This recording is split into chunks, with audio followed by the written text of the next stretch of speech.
Good morning.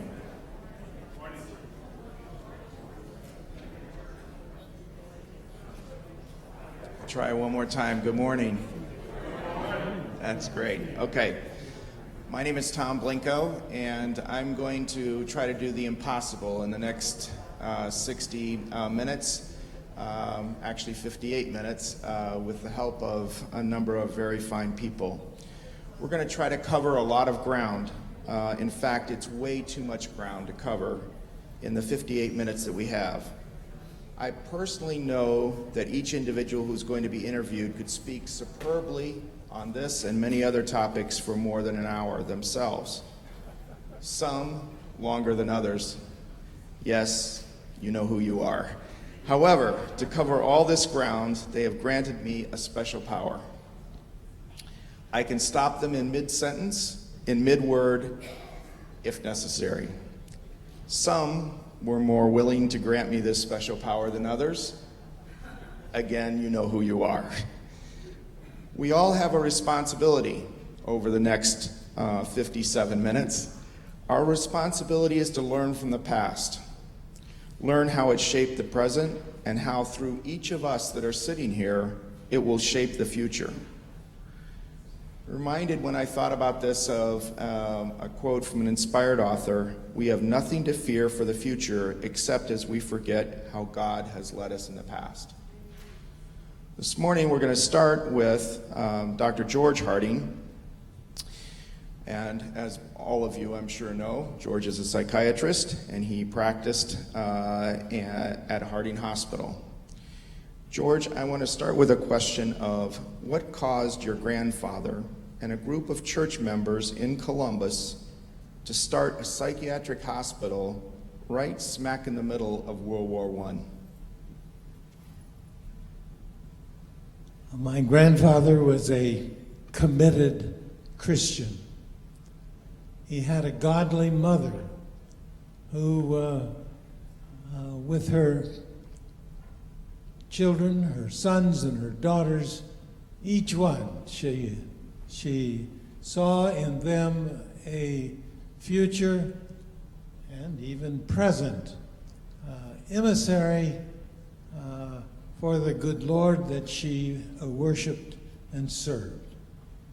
And as he grew up, he was a very serious person, so serious that his older brother dubbed him with the nickname of Deacon. And even as a small child, he was Deacon or Deke.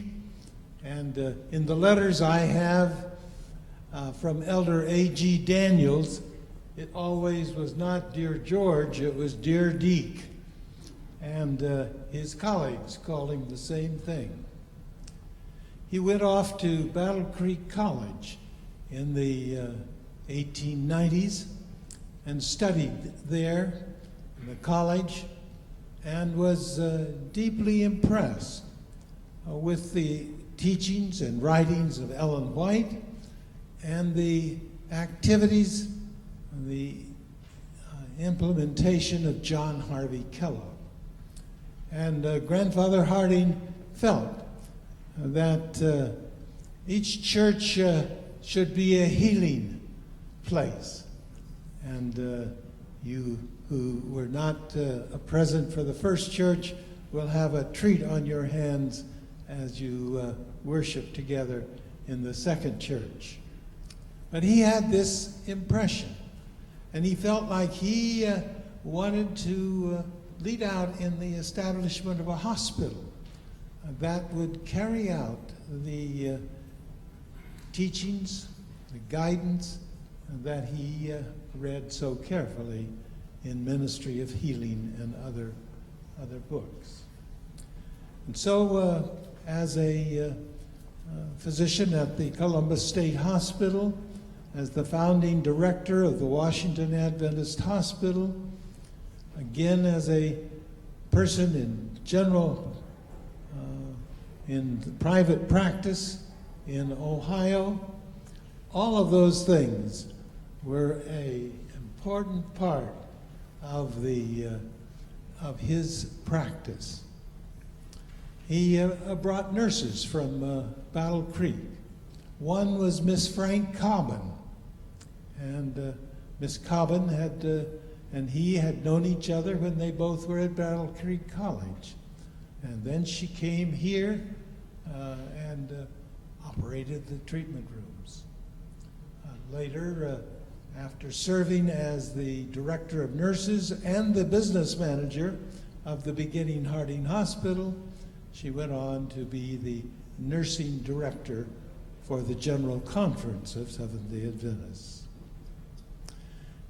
She then thought he thought, when he found that there were times when he needed to hospitalize a patient and had no place to hospitalize them because he no longer was on the staff at the Columbus State Hospital, and the general hospitals in Columbus, as across the country, refused to accept any patient referred by a psychiatrist because they felt they all would be assaultive and distressed and disturbed and would wreak havoc in the general hospitals.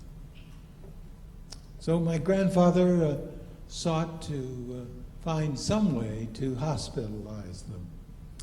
And one of the ways was to ask in his most polite way his wife Elsie, would you mind if I brought a patient that was a nice patient and not violent and would not cause trouble?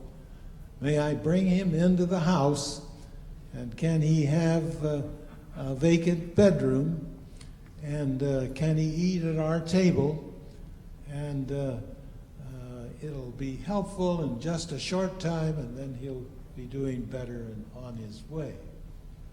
And she, as a good wife, agreed to this, but in 1950, after her fourth child, Charles Harding, was born, she felt like that having 4 children to care of and a husband and a house was just a bit too much to take on a patient as well. And so she put her foot down and said, George Tryon Harding, if you need a hospital, then you better open one. Now, he knew when she meant it, and so he went to work with his colleagues in the church in Columbus to plan for a church outreach project, to start a small but effective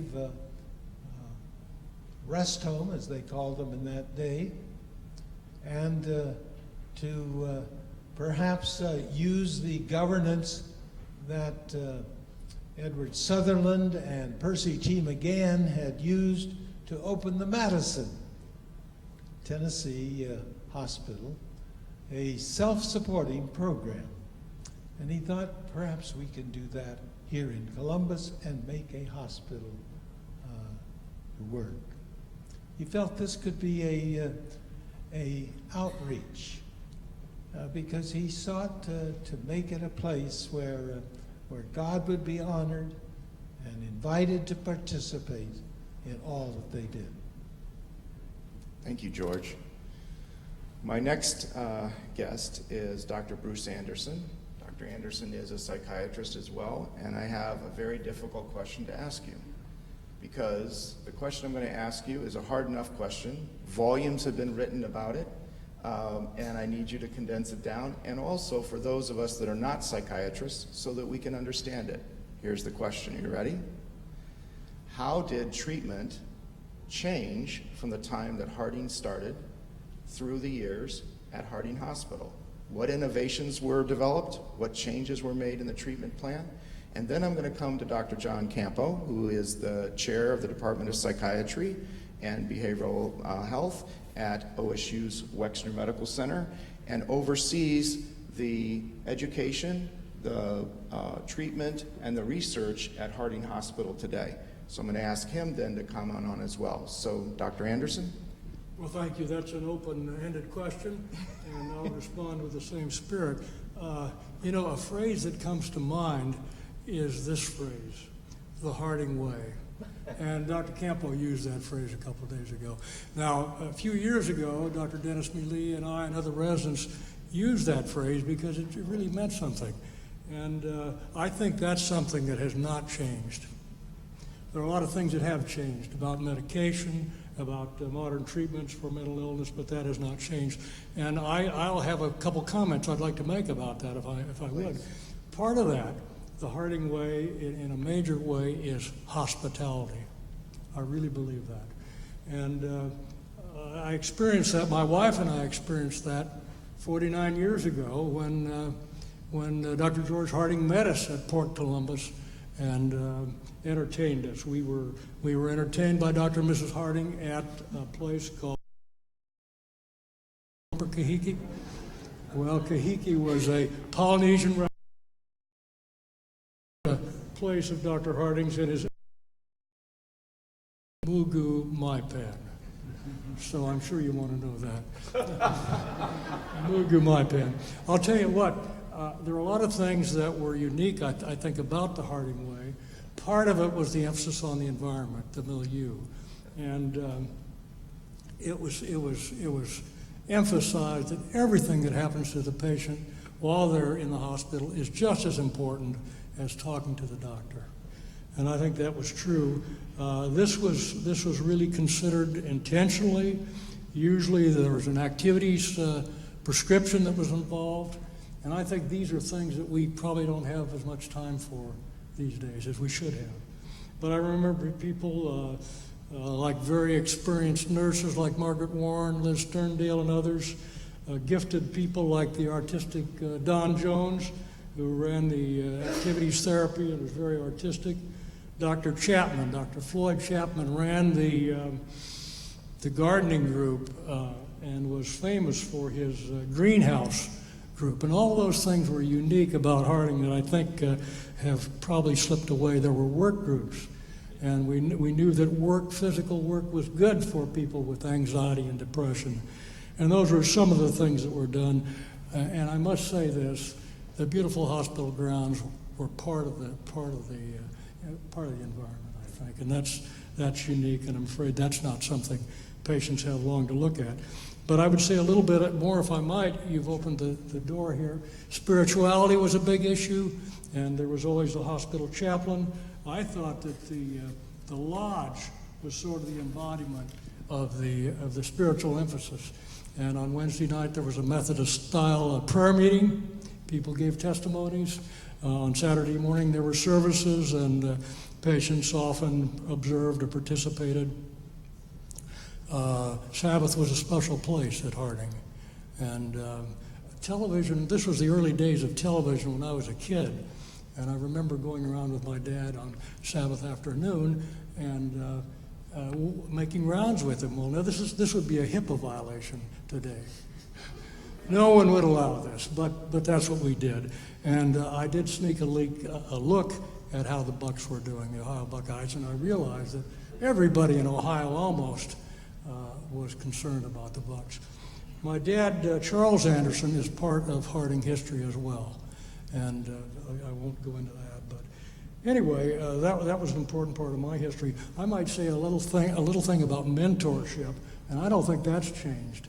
We call that supervision. I had great mentors like George and Hernan Harding, Dr. Irv Pine, Bill Todd, and others. Charles Harding, who mentored us with ECT. I remember one thing that Hernan Harding said. He said, if you can be less anxious than the patient, you can be the doctor. That's a tall order. Well, I wasn't sure that I qualified because I was being observed by my peers through a one-way mirror, and every gaffe I made was exposed on audio tape. So I'm not sure I was less anxious. But anyway, that supervision was a part of what we did. We also learned that the patient's reactions to us based on their experience was called transference. And our reactions to them and our reactions to their reactions was called countertransference. So that was called psychodynamic psychotherapy, and it's still important. That hasn't changed. I'd just say this, that the late 60s were an exciting time to be becoming a psychiatrist. There were a lot of things that were happening. And one of the most exciting things was a treatment called lithium carbonate. That was approved in 1970, but before that, I had the opportunity, I think supervised by Dr. George, to care for a lady whose life had been ruined by severe mood swings. And she had a remission with lithium. Or my wife's mom, treated successfully with lithium by Dr. George and never again hospitalized, never again required ECT. So lithium was a tremendous breakthrough. There were a lot of things. The community mental health movement was a very big thing at that time, after President Kennedy's Community Mental Health Act of 1963. The therapeutic community concept, that was pioneered by Dr. Dennis B. Lee with Dr. George. So there are a lot of things that were unique and perhaps have changed. I'll say one thing that hasn't changed, and I think was so true about my Harding years, and that was the generosity of the Hardings and Harding Hospital. That was manifest in so many ways, in terms of time, in terms of friendship, financial support to attend medical meetings, and all those little things that are easy to forget. I'd just say that what I learned about life at Harding could be summarized this way. Put our patients first. That's what I learned. That hasn't changed. Know what's going on in recent medical advances. Understand your own emotions, your own reactions, and most of all, care for people with kindness, with courtesy, with generosity and hospitality. And I call that the Harding way. And I hope that I've aspired to that and partaken of that in my experience. So I forgive Dr. Campo for using that term, the Harding way. I'm joking, but I think there is something timeless about that. Good. Thank you, Dr. Anderson. Dr. Campo, can you tell us a little bit about Harding right now? Yeah, I'd be delighted to, and it's really a privilege to be here with you. Oh, switch this. Okay, thank you. It's really a privilege to be here today with you, and I think it actually fits into what we were just talking about with the Harding way, because unlike many of the other folks, I didn't have the privilege of working at Harding. So I've been in Columbus about a decade now. But the thing that comes across clearly to me, you've used the word hospitality, and I think that works. The thing that's impressed me the most, and at the risk of sounding patronizing, but the thing that's impressed me the most about the Harding way and the Hardings, the word that comes to mind is graciousness. These are incredibly gracious people, and I think that is how patients were treated, right? I think that's something that we aspire to now. One of the things that I talked about earlier this week was the whole idea that what's old is new again, right? And I used the quote from Corrie ten Boom that was something like, "Memories are not so much about the past as about informing the future." And there's much for us to learn regarding what happened at Harding, and we want to carry through that tradition. So I've talked a bit about wanting to be a both-and institution, right? We want to be an institution and an organization and a hospital and a treatment community that does work that's rooted and based in science, but that respects and hopefully is informed by faith. I think we're part of a secular world and a secular medical center, but it's been critical to me to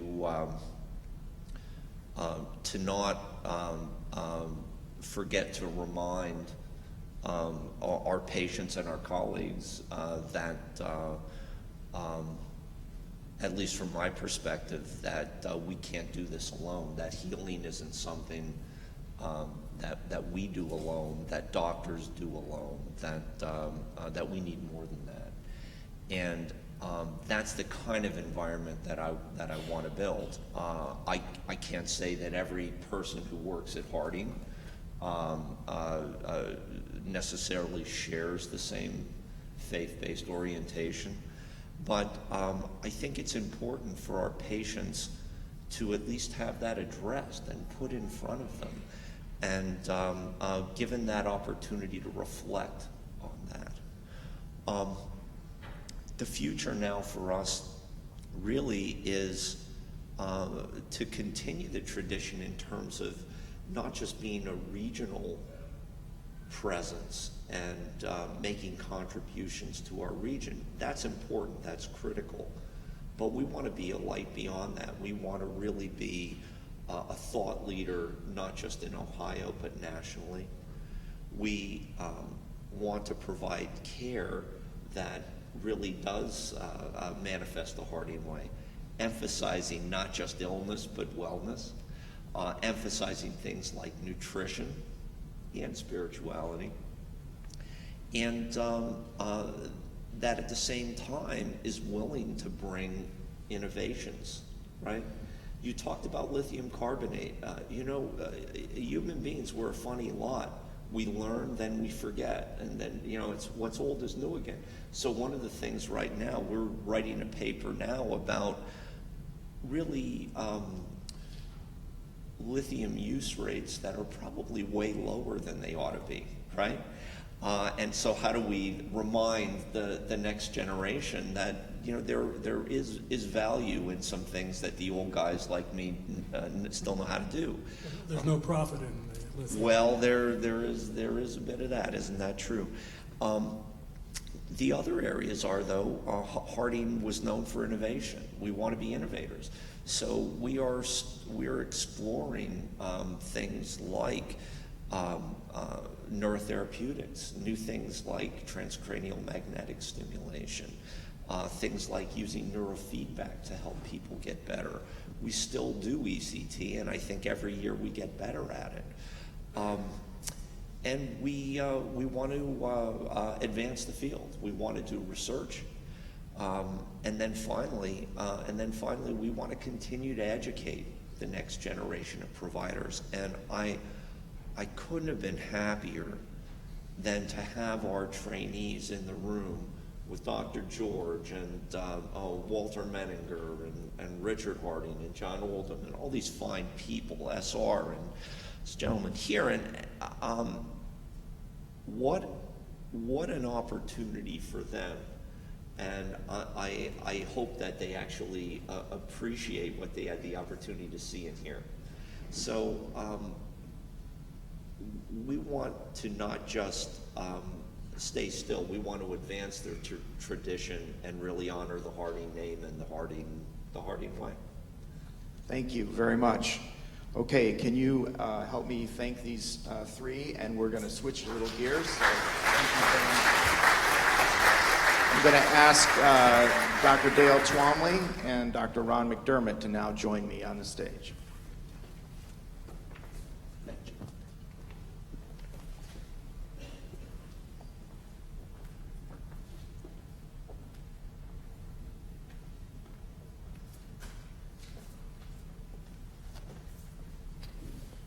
When I first met Dr. Twomley, he was the dean of the School of Business at Andrews University. Later, he was recruited to Worthington Foods and became its chief executive officer. So, Dale, let's start at the beginning. How did Worthington Foods start? Well, first of all, I'd like to describe a little bit about the relationship between Worthington Foods and Harding Hospital. We're celebrating the 100th anniversary of Harding Hospital. How does that relate to Worthington Foods? And I guess in a general way, I would say that the relationship between these two organizations for about 60 years was a very beneficial relationship in that it brought together people that were creative, innovative, entrepreneurs, and very committed to common core values. Common core values that I would include faith, religion, commitment to family,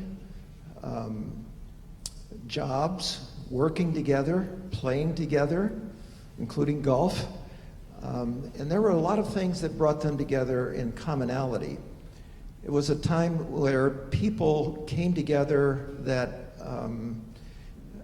while they had different areas of expertise and development, they also had a lot of commonality. Now, where does the relationship start? I think it goes back to when Dr. George Harding II said that diet was an important component of the treatment of the patient. I've heard that emphasized over and over again this weekend. And so that really established a vegetarian diet by his standards, that it was a vegetarian diet that was to be given to the patients. Well, they had a cook here by the name of Connect, Mr. Connect. This is when Dr. George III was here, and the chief medical officer, and he produced some very good vegetarian foods. And his production was pretty primitive. I've heard that there was a garden hose used and various other things to make the products. But anyhow, he made really good products. Well, Dr. Harding III recognized the commercial value of these products. And so he decided to form Specialty Foods in 1939. And that, of course, was the forerunner of Worthington Foods. And so how does a psychiatrist, also an innovator in a food company? We've heard about the Harding Way being an innovative way, and those same characteristics of innovation carried over by Dr. Harding to the food company. But it's one thing to have a good idea and a good product and to commercialize it. But Dr. Harding recognized the commercial value of these products, and so the first thing he did was to hire Bill Robinson to come and be the salesperson. Well, Bill was a good salesperson, but he quickly recognized he was not a manager. And so he called one of his friends, Jim Hagel, who was an administrator out at the Hinsdale Hospital, to come and to take over the management. Well, Jim came in 1942, and a few years later, 1945, he recognized he needed someone to run the business, the day-to-day plant operation. So he hired Alan Buller to come and to run the business. And so there was the kernel, the nexus of the beginning of Worthington Foods that had the beginning of commercializing the value of these products. Now, there's a long story, and we won't go into real time here to cover all those years, but let me just hit a couple of the high points. One of the things that really differentiated Worthington Foods from its competitors, and there were competitors. Madison Foods was out there. The business that Dr. John Harvey Kellogg had started was out there. Loma Linda Foods was out there. But the R&D is really what separated Worthington Foods and the quality of products that they developed and sold. But the real breakthrough came in the 1950, as I recall, when they went to spun fiber. And that was a breakthrough in terms of the texture of the foods. So that it really had a mouthfeel that was like muscle, meat muscle. And then, of course, the R&D went further on then from there. But when you go back to the company also, its beginning, there were some times where it really had some pretty tough times. Starting during the war years, that was a benefit in some ways because meat was being rationed. So that helped sales. When you can't get meat, well, chocolates look pretty good. So that helped sales, but when the war was over, they had thought all these new customers that they had developed without hardly making a profit, they thought these new customers would be sustained and would stay with them. Well, when the war was over and meat was available, they went back to meat. Well, that made it a pretty hard time, and so they had to turn back to R&D to pull them through that. Well, by acquisition, they acquired the Loma Linda, not the Loma Linda at that time, but Madison and John Harvey Kellogg's, and the introduction of the new spun fiber. By about 1960, they had sales of $1 million. That was a pretty good growth from 1939 to 1959, let's say. So sales were looking pretty good. Well, business went forward, sales increased, and all of a sudden, Worthington Foods found itself the apple of the eye of large companies. I remember Jim Hagel telling the story that Coca-Cola wanted to buy them, and the reason for buying them is the president told Jim, Coca-Cola needs a halo. They still do. And they still do. But Coca-Cola was not the one that actually acquired, but it was actually sold in 1970 to Miles Laboratories. Now, Miles Laboratories, a pharmaceutical company, what are they doing with a health food company? Well, they had their own vision and future for vegetarian foods, and they saw that. And so they owned the company from 1970 to 82. And during that time, they really took the whole company to a whole different level. They built a new plant. R&D became very, very important, a new R&D facility. But most importantly, probably for the future of the business, is they introduced the Morningstar Farm brand. And so here are the products that once were only in the kitchen of Harding Hospital, now being sold in the supermarkets throughout the United States. Well, that was a major jump for us. And so the sales, when they bought Worthington Foods in 1970, was $6 million. And by 1982, sales were about $22 million in the new plant, and a whole level of sophistication that was not there. So, but the Miles Laboratories was bought out by Bayer AG in West Germany, and they had no interest in this little food business over here. And so they said, get rid of it. So they made a call to Jim Hagel, Dr. George III, and Dr. George IV, and Alan Buller. And they said, if you guys want to buy this company, we'll sell it to you, as they had indicated when they bought it earlier. Sorry. And so they sold the company back to these suitors, the group that I just mentioned. And they sold stock and rounded up the money. And there's a couple of interesting stories in there I won't go into right now, but in getting the money. So the company was bought back in 1982. It was on October 15, 1982. The company started up on its own. And on the Friday before, it was owned by Miles Laboratories. On the following Monday, it was owned by the new owners, and started production and did very well from then on. So jumping further on ahead to 1999, by 1999, Worthington Foods was also becoming of great interest to a lot of the major suitors that were interested in buying the company. Sales were about $175 million, about 600 employees.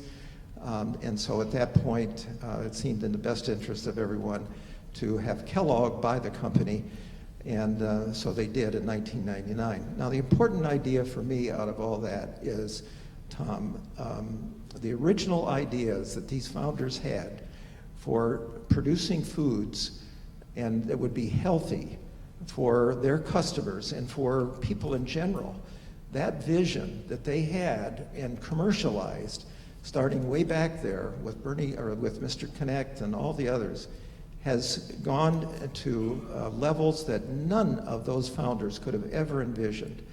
And now virtually almost every restaurant in the United States you go to, they sell veggie burgers. They may not sell Morningstar Farms, but they sell veggie burgers. And when you go in and say you're a vegetarian, they offer you more than a salad. Would you like a salad and baked potatoes? No, I'd like a veggie burger. We can do that. And the other thing is, in virtually, again, almost every supermarket in the United States, the products and similar meat substitutes, meat alternatives, are in virtually every supermarket in the United States. That's quite a carry of the vision that started out with Harding Hospital. Thank you, Dale. Thank you very much. My next guest is Dr. Ron McDermott. Ron was at Worthington Foods and joined Kellogg Company as a part of the transition in 1999. Kellogg Company is a multinational company, corporation with over $12 billion in annual revenue, and Ron is the Vice President of Advanced Innovation. Ron, why did Kellogg Company acquire Worthington Foods? Tom, I think the simple answer is they had similar passion and vision for the future and saw the potential of the business for the future. And I think Dale has pointed out correctly, who would have dreamed that the growth not only of the category but also of the vegetarian product options that are out there, who would have known that would have happened? I was thinking about the commonalities of many of the institutions that we've talked about here during the program last evening. And 10 years before Harding Hospital was founded, Will Keith Kellogg founded the Kellogg Company and had worked together with his brother John Harvey Kellogg at the Battle Creek Sanitarium and was his business manager there, essentially the COO. And the connection, I remember Alan Bowler telling us that he used to cook soybeans for John Harvey as part of his job responsibilities. He worked there for a while. And all of these institutions have visionary leaders. They had leaders that saw the potential for the future. And when you roll the business aspect in, all of the leaders had an element of risk-taking. I heard it last night. Harding Hospital had lean times. Worthington Foods, we had up and down. But in Kellogg Company, the same way. I think that even the sanitarium. So all of these folks saw a vision for the future. So today, what does Kellogg see for the future? And one thing I was going to say, that coming off of the period of, let's say, the 1990s, when I joined the company, there were basically 5 Morningstar products in the marketplace, and centered primarily around breakfast, so Lynx patty strips, grillers, and scramblers. Today I took a look, and there are over 40 Morningstar products out there, and available in every supermarket, not in camp meetings, but every supermarket that you go in the nation. And as Dale said, there was been a real support from the Worthington Foods leadership, from Dale and our board of directors, Dr. George and Alan, for research, for innovation, for creating new food forms and sponsoring nutrition. Even the tie-in to Loma Linda University, Alan helped to co-found the first Vegetarian Nutrition Congress. So as we think about the future is very, very bright. I mean, some of the seeds that were planted at Harding Hospital for holistic care and psychiatry also started at Battle Creek Sanitarium, and John Harvey was known for holistic health, mind, body, spirit, vegetarian foods. A commonality was that both institutions were experimenting with food development in their kitchens. We heard that last night. And as we think about the future, we've gone from vegetarian diets, from being worried about the adequacy of vegetarian diets to the advantage of vegetarian diets. And some of that has come through the Adventist Health Study at Loma Linda University. So people now embrace the fact that vegetarian diets are healthy. We've also gone from times when it's about pure vegetarian diets to even flexitarian diets. If you go onto our Morningstar Farms website, you'll also see talk about the sustainability advantages of vegetarian diets. There's a veg effect calculator, and if you convert just 1 day a week for your family, you'll save tons of water and energy, and you can see that there. So there's a lot more embracing of flexitarian or partial vegetarian diets, and including that more in diets. And even in terms of research in food, the future is going from meat substitutes per se to embracing veggies and veggie burgers. It's more about veggie foods. And as Dale said, there was just an article in New York Times, and it said the ascent of veggie burgers, and it talked about in New York City all of the 5-star restaurants and chefs that are exploring new flavors, new textures with veggies and veggie burgers. And So it's just great to see that the vision, the support that has been given to, not only from Worthington Foods, but also that the Kellogg Company really does believe in the future. We have to feed 9 billion people in this world by 2050. And how are we going to do that?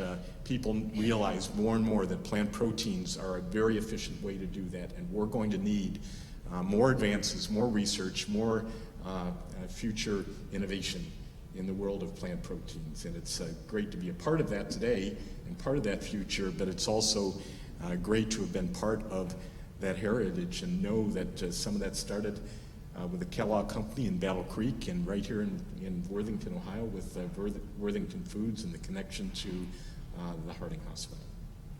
Thank you both very much. Round of applause to thank them for their comments. Thank you very much.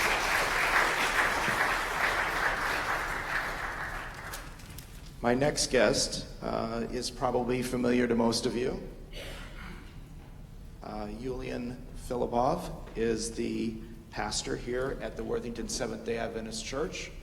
And as you have heard consistently through, the Adventist Church here in Columbus and in Worthington has played a role in the development of these two organizations. And Yulian, what I wanted to ask you is, how did these two organizations impact the church? And how did it actually develop the culture of the church? And how do you see that as you've come in and become pastor and observed? What have you observed? Thank you for asking this question, Tom. I've been here in Worthington Adventist Church for the last 5 years, 5+. And I knew that Worthington Seventh Adventist Church started on the grounds of Harding Hospital. I knew that. The thing that I didn't know is how much both Harding Hospital and Worthington Foods have impacted this congregation. I remember the first few gathering of our board, I was asking them about outreach. What are we going to do about outreach? And they were mentioning all the outreach, and everything outreach related was health outreach. Just to mention a few things, for instance, we participate in the Columbus Health Expo, where we see approximately 1,000 people. And you are going to have a presentation in the afternoon to see what it looks like.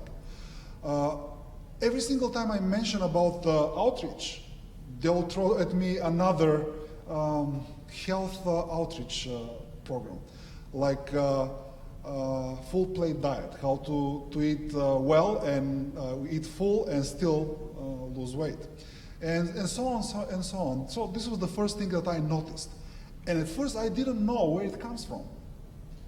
It took me a while to figure out that this is coming actually from Harding Hospital, which left this heritage to the Worthington Church that they actually started, and also at Worthington Foods.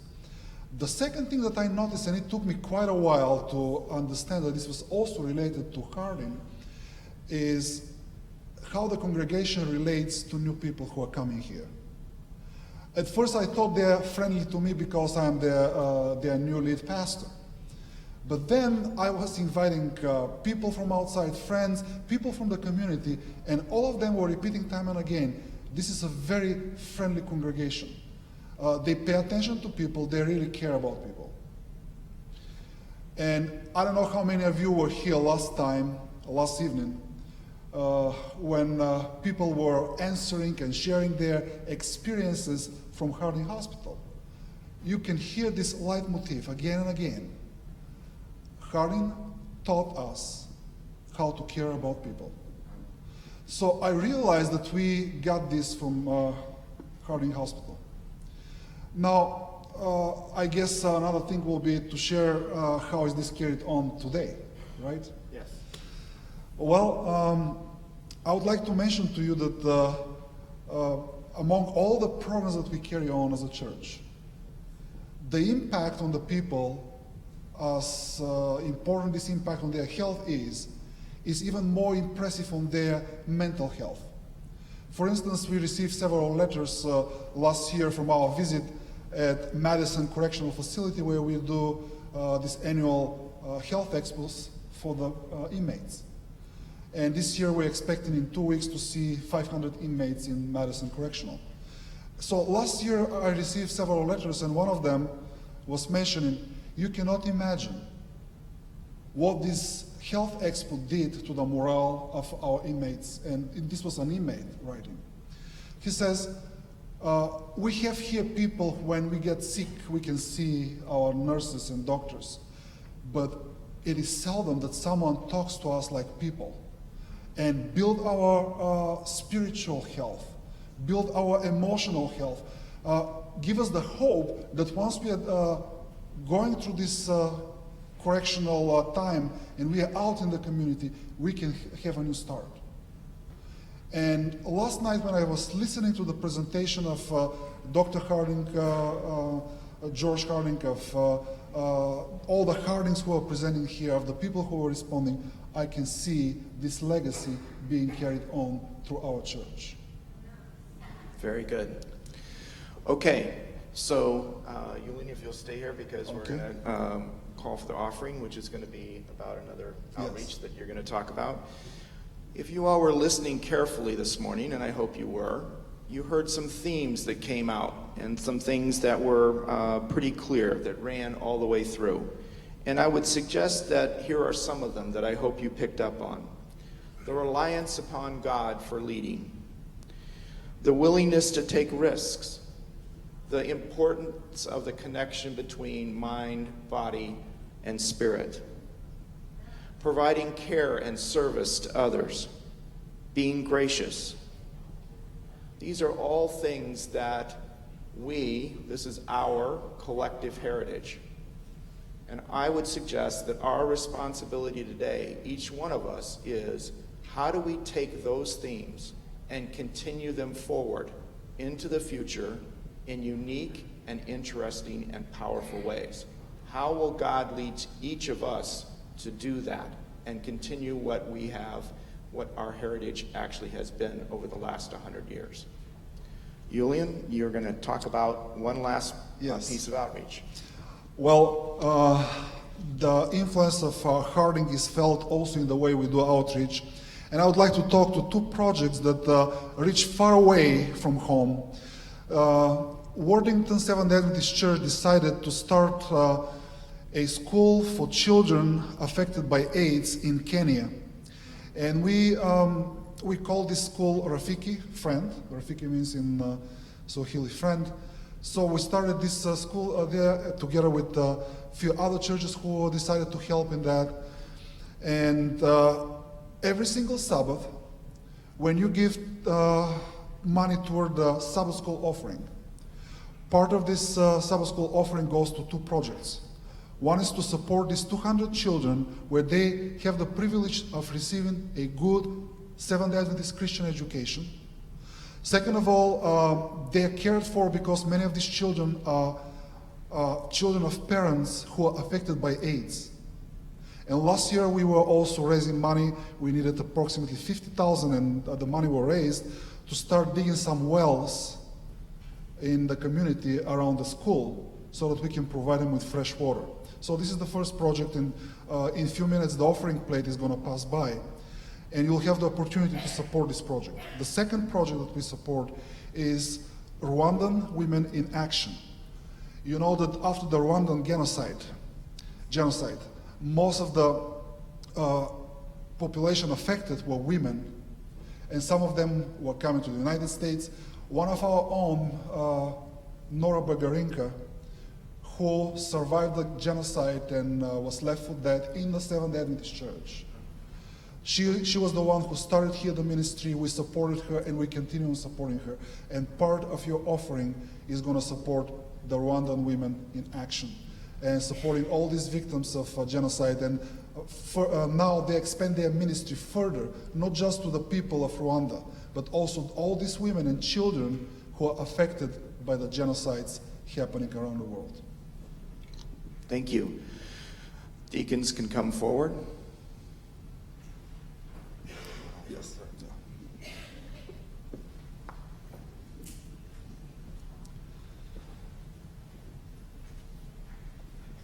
Let's bow our heads for prayer before we continue with the offering.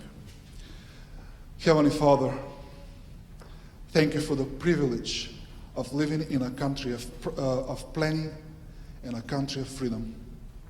Today, as we are sitting here comfortably, we are reminded that there are people across the sea who are not that comfortable, who are going through suffering, through persecutions, who are going through deeps of the valleys of life, and they need hope.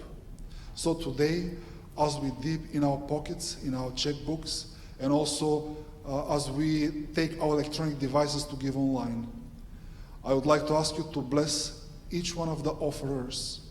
Multiply these means, these material means, so that many people will be relieved, people will be lifted up, and will be brought closer to your divine heart.